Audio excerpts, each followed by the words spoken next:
नमस्कार, आप देख रहे हैं सी न्यूज। मैं हूं आपके साथ अभिषेक शर्मा। सी न्यूज पर आप सभी का स्वागत है। सी न्यूज पर वक्त है न्यूज बुलेटिन का, तो आइए नजर डालते हैं इस वक्त की कुछ खास खबरों पर। इस महामारी ने पूरे भारत में हाहाकार मचा दिया है। वहीं अब रेलवे पुलिस के जवान भी कहीं सुरक्षित दिखाई नहीं दे रहे। जहां एक तरफ रेलवे लगातार रात और दिन स्टेशनों पर अपनी ड्यूटी निभा रहे हैं, तो वहीं कोरोना भी पीछे हटने को तैयार नहीं है। रेलवे ने श्रमिकों के लिए ट्रेन चलाकर श्रमिकों को उनके आशियाने तक पहुंचाने का काम कर रही है। तो वहीं आगरा रेलवे आरपीएफ पुलिस के पीछे कोरोना ने दस्तक दे दी है। जी हां, ऐसा ही मामला आगरा फोर्ट रेलवे स्टेशन पर तैनात आरपीएफ का head constable Rajendra Singh corona positive निकला, तो रेलवे पुलिस में हड़कंप मच गया है। सर, आज आरपीएफ का एक सिपाही कोरोना पॉजिटिव निकला है, क्या मामला है पूरा?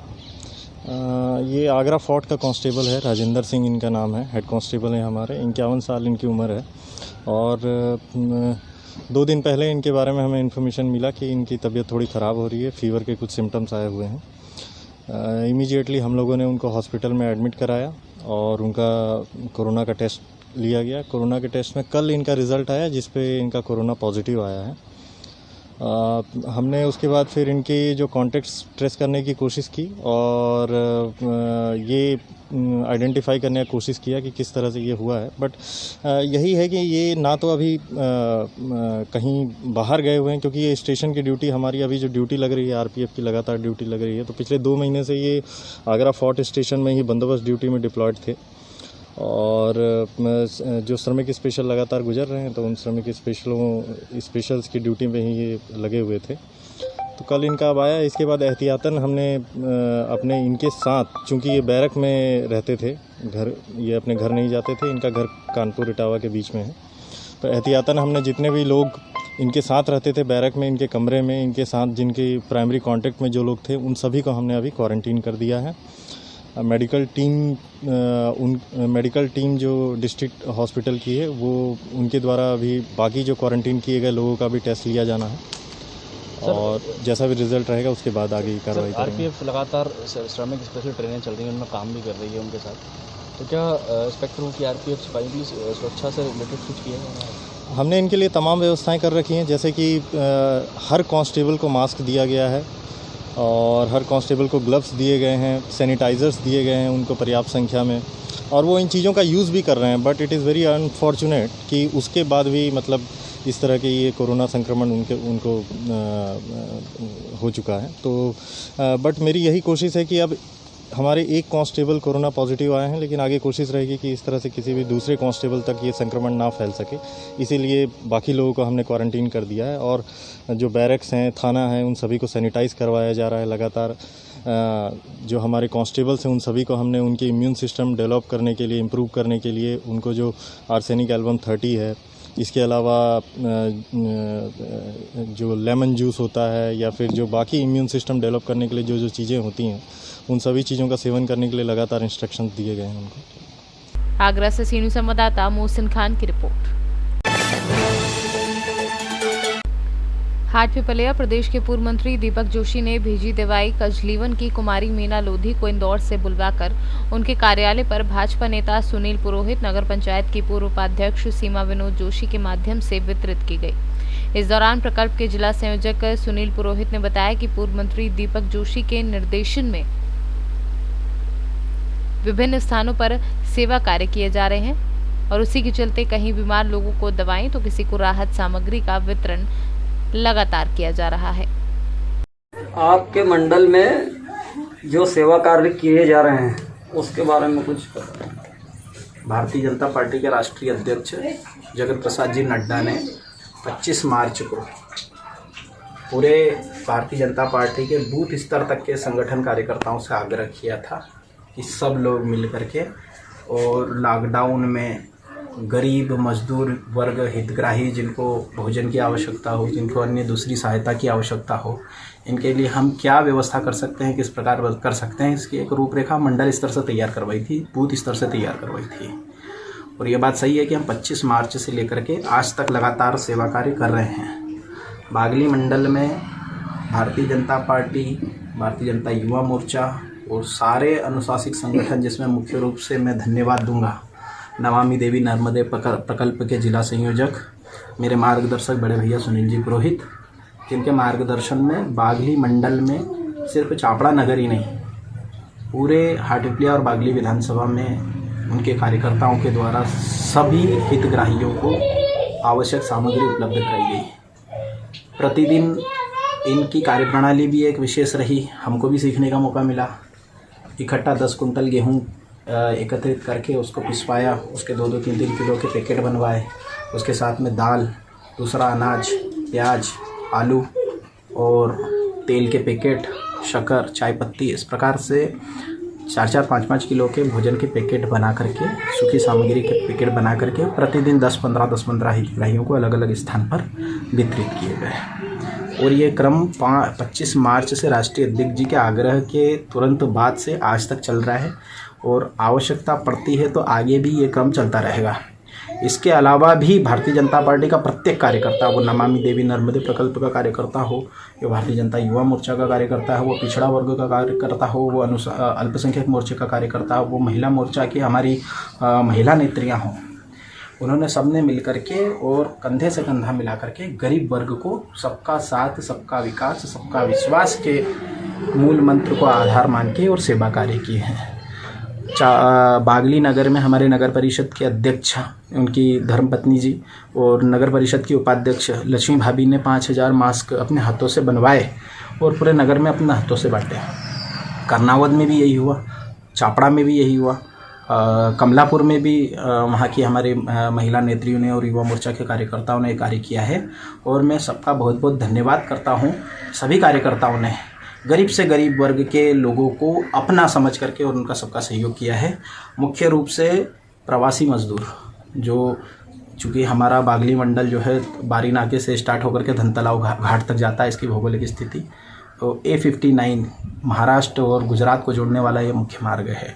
इस मार्ग से कई प्रवासी मजदूर इंदौर से, पीथमपुर से, उज्जैन से, धार से, ग्वालियर से, शाजापुर से, उत्तर प्रदेश से, कई जगह से, गुजरात से ऐसे पैदल चल करके आए और चापड़ा में निकले या बड़ी चौराहा कमलापुर में निकले। वहाँ पर हमारे 24 घंटे कार्यकर्ताओं की टीम तैयार थी। ये टीम उन मज़दूरों को लेती थी, उनको सबसे पहले उनका नहलाना धुलाना, उनको विश्राम करवाना, उनके भोजन की व्यवस्था करवाना, उनका मेडिकल करवाना और पुलिस की सहायता से जाने वाले जो ट्रांसपोर्ट के बड़े वाहन जो है ट्रक वगैरह को रुकवा के और उनका मेडिकल बनवा के, उनको पुलिस के द्वारा एक सम्मति पत्र बनवा के उनको उनके गंतव्य तक पहुंचाने का काम भी किया है। मैं आपको बड़े गर्व और अदब के साथ में जानकारी दे दूं कि 25 मार्च से लेकर आज तक कम से कम 25,000 से अधिक मजदूरों को हम उनके गंतव्य तक पहुंचा चुके हैं और हमारी जिम्मेदारी उनको वाहन में बिठाने के बाद समाप्त नहीं हुई है। हमने मज़दूरों के संपर्क सूत्र रखे हैं हमारे पास में, वो पहुंच करके और हमें वापस सूचना करते थे कि वो पहुंच गए हैं। इसका सारा रिकॉर्ड कमलापुर चौकी और चापड़ा चौकी में शासकीय रिकॉर्ड दर्ज है। हम 25,000 से ज़्यादा प्रवासी मजदूरों को भिजवा चुके हैं। कई लोगों को हमने भोजन करवाया है। चापड़ा चौपाटी पर और बड़ी चौराहे पर भोजन के पैकेट प्रतिदिन 25-30 भोजन के पैकेट बनते हैं। दूसरे अल्पाहार वगैरह की व्यवस्था है, पानी की व्यवस्था है, विश्राम की व्यवस्था है। इस प्रकार से भारतीय जनता पार्टी ने लॉकडाउन 1, लॉकडाउन 2 और लॉकडाउन 3.0 का बखूबी पालन किया। राष्ट्रीय अध्यक्ष जी और प्रदेश नेतृत्व जी के नेतृत्व में जो भी हमसे आह्वान किया गया था, उसको सभी भारतीय जनता पार्टी के कार्यकर्ताओं ने आज तक कंप्लीट किया। आज भी इस समय मैं यहाँ पर आया था, हमारे युवा मोर्चा के होनहार कार्यकर्ता अखिल सुनील पुरोहित का आज जन्मदिवस था और उन्होंने यहाँ चापड़ा नगर में तेज सिंह के नाम से एक गरीब परिवार है जिनको पैरालिसिस का अटैक आया है और वो अपने गाँव घर के मुखिया हैं। उनके घर में आज राशन की व्यवस्था नहीं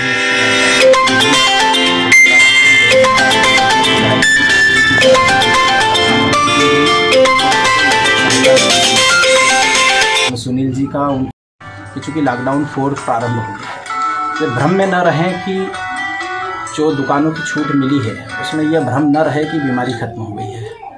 बस इतना ध्यान रखें कि हमें बीमारी से लड़ना है, हमें आपस में नहीं लड़ना है। हम कोरोना से लड़ते रहें और एक दूसरे से सामाजिक दूरी बना करके रखें। यही परिचय। टिकेंद्र प्रताप सिंह, अध्यक्ष भारतीय जनता पार्टी बागली मंडल। ठीक, धन्यवाद। देवास से सिंह संवाददाता राकेश राजपूत की रिपोर्ट। छत्तीसगढ़ शासन के महत्वाकांक्षी योजना तेंदुपत्ता संग्रहण प्रत्येक वर्ष के भांति इस वर्ष भी प्रारंभ करा दी गई है। योजना के मद्देनजर रखते हुए ग्रामवासियों ने तेंदुपत्ता संग्रहण का कार्यक्रम प्रारंभ कर दिया है।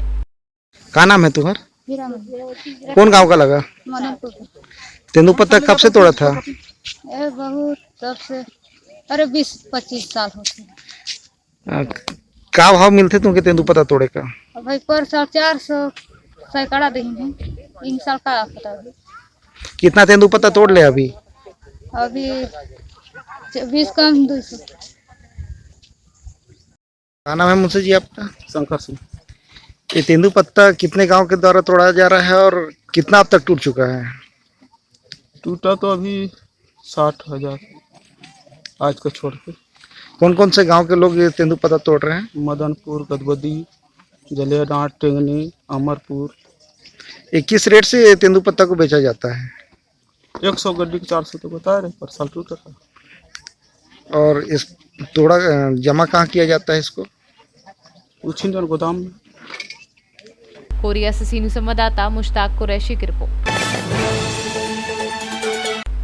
जन अधिकार पार्टी किशनपुर के अध्यक्ष मुकेश कुमार यादव, उपाध्यक्ष अभिमन्यु कुमार, महासचिव नवीन चौधरी, चंद्र साधा, शेखर ठाकुर, प्रखंड क्षेत्र के कई युवा नेता जन अधिकार पार्टी के साथ बैठकर भूख हड़ताल, आंख में पट्टी बांधकर एक दिवसीय कार्यक्रम में बिहार में हो रहे प्रवासी मजदूरों के साथ सरकार की रवैये से निजात दिलाने की मांग कर रहे थे एवं पटना में छात्र नेता मनीष कुमार के साथ हुए अन्याय एवं उनको सही न्याय दिलाने व रिहाई के लिए बेकार बिहार सरकार, अंधी सरकार, लाचार बिहार के नारों के साथ जन अधिकार पार्टी अपना आक्रोश व्यक्त की। ये एक ढकोसला बनाकर रख दिया है।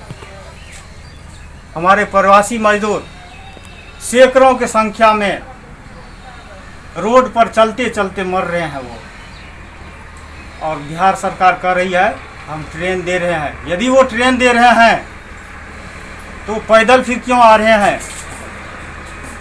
आपके पास क्या व्यवस्था है? अगर ट्रेन ही दे रहे हैं तो ज़्यादा से ज़्यादा करके दीजिए, ताकि बिहारी वहाँ भूखे न मरे। वो घर से बेघर रोड पर, सड़कों पर चिलचिलाती धूप में बेमौत मारे जा रहे हैं। इसके जिम्मेवार कौन है? जिम्मेवार को क्यों नहीं सजा मिलना चाहिए? हमारे छात्र नायक पटना यूनिवर्सिटी के अध्यक्ष मनीष कुमार जी जब कोटा में फंसे हुए छात्रों के न्याय के लिए, घर वापसी के लिए और प्रवासी मजदूर को घर वापसी के लिए जब वो विरोध कर रहे थे, तो सरकार के द्वारा जानबूझकर उसे मुकदमा में फंसाकर जेल के सलाखों के अंदर भीतर कर दिया गया है। सरकार की दौरंगी नीति, ये अंधी सरकार, बिहार लाचार है अभी, उसको लेकर हम लोगों ने भूख हड़ताल किया हुआ है। आगे भी हम लोग का कब तक चलेगी ये भूख हड़ताल सर? 1 दिवसीय भूख हड़ताल है और आगे भी हम लोगों का ये कार्यक्रम चलता रहेगा जब तक कि प्रवासी मजदूर को न्याय न मिले। हमारे छात्र नेता पटना यूनिवर्सिटी अध्यक्ष मनीष कुमार जी को न्याय नहीं मिले, तब तक हम लोग यह कार्यक्रम करते रहेंगे। मुकेश यादव, जन अधिकार पार्टी, प्रखंड अध्यक्ष, किशनपुर, सुपौल। सुपौल से सीनू संवाददाता ब्रह्मदेव कुमार की रिपोर्ट। उन्नाव जनपद के विकासखंड हसनगंज की ग्राम पंचायत निंदेमऊ में मुंबई से आए युवक की रिपोर्ट पॉजिटिव निकलने से ग्रामीणों में दहशत फैल गई है। 17 मई को मुंबई से आए प्रदीप 24 वर्षीय पुत्र रामविलास बस से कुंवर राम भरोसे महाविद्यालय पहुंचा था, जहां पर डॉक्टरों की टीम ने प्रदीप की थर्मल स्कैनिंग की, जिसमें प्रदीप संदिग्ध पाया गया। डॉक्टर ने युवक को 17 मई की शाम को ही सरस्वती मेडिकल कॉलेज भेज दिया, जहां प्रदीप की जांच के लिए सैंपल भेजा था और 19 की रात को रिपोर्ट आने पर कोरोना पॉजिटिव पाया गया। पॉजिटिव रिपोर्ट की खबर मिलते ही क्षेत्र में सनसनी फैल गई है। एसडीएम प्रदीप वर्मा, सीओ कृपाशंकर सहित डॉक्टरों की 3 सदस्यीय टीम निंदेमऊ ग्राम पहुंच गई है। 3 लोगों को कोरोना पॉजिटिव पाया गया। क्या इनकी ट्रैवल हिस्ट्री है और कौन कौन लोग ये हैं? ये प्रकरण कल रात में संज्ञान में आया है। मेडिकल रिपोर्ट के बाद 3 गांवों में, एक साहिबसी गांव ब्लॉक में, निंदेमऊ गांव ब्लॉक हसनगंज और नगर पंचायत हैदराबाद में 3 कोरोना पॉजिटिव मिले हैं। इनके बारे में ये जानकारी है कि 17 तारीख को ये सभी लोग ट्रेन के द्वारा उन्नाव रेलवे स्टेशन उतरे थे। रेलवे स्टेशन के बाद ये लोग कुंवर राम भरोसे महाविद्यालय में आकर इनका स्वास्थ्य परीक्षण हुआ था। स्वास्थ्य परीक्षण के बाद इनके लक्षण दिखाई देने पर इनका सैंपलिंग हुई। सैंपलिंग में ये लोग पॉजिटिव मिले हैं। एक सैबसी गांव का जो व्यक्ति है वो स्कूल में क्वारंटीन हुआ था, प्राइमरी स्कूल में, वहां से उसके मेडिकल सैंपलिंग हुई थी, वो व्यक्ति पॉजिटिव मिला है। सर अन्य जगह पे की जा रही है जिन गाँवों में पॉजिटिव मिले हैं, क्योंकि लोग 2 लोग व्यक्ति जो हैं, एक निंदेमऊ का और एक नगर पंचायत हैदराबाद का, ये व्यक्ति जो है गाँव नहीं पहुँचे थे। फिर भी शासनादेश में नियुक्त प्रावधानों के अनुसार कंटेनमेंट की कार्रवाई की जा रही है और गांव में जिनसे ये व्यक्ति संपर्क में आए हुए हैं उनकी कॉन्ट्रैक्ट ट्रेसिंग की जा रही है और उनकी सैंपलिंग के लिए कार्रवाई की जा रही है। उन्नाव से सी न्यूज़ संवाददाता दीपांकर सिंह की रिपोर्ट। सी न्यूज़ के इस न्यूज़ बुलेटिन में फिलहाल इतना ही। देश और प्रदेश की तमाम बड़ी खबरों को जानने के लिए आप जुड़े रहिए हमारे साथ और देखते रहिए सी न्यूज़। हर खबर आपके साथ, आपके